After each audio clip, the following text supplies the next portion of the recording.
Welcome to the Korea Daily Briefing for April 26th, 2026.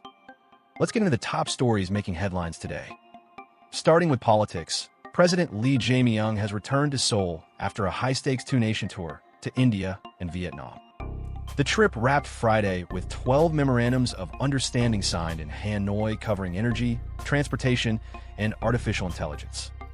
The president framed the swing as a push to diversify supply chains and shore up energy security amid persistent Middle East risks.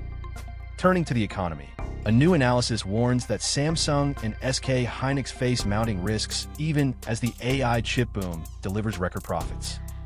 Korea Economic Daily reports the two firms now control roughly 80% of the global high-bandwidth memory market and are spending about 70 trillion won combined on capacity expansion.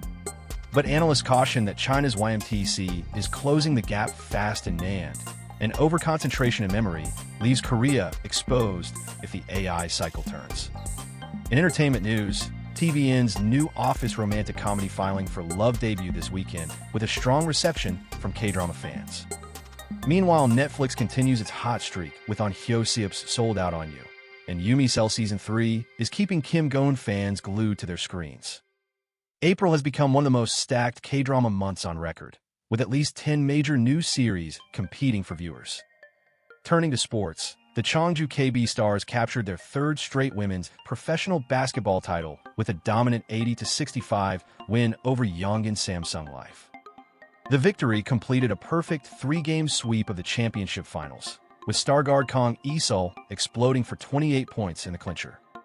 The dynasty cements KB's status as the powerhouse of the WKBL era and continues a remarkable run of postseason dominance.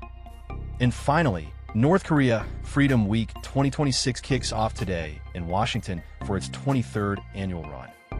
Defectors, advocates, and policymakers are gathering through May 2nd to spotlight human rights in the North against the backdrop of recent missile tests, including a cluster munition launch on April 19th. South Korean officials have meanwhile reaffirmed that policy coordination with Washington remains intact despite reports of restricted intelligence sharing on the nuclear file. That's all for today's Korea Daily Briefing. Thank you for watching.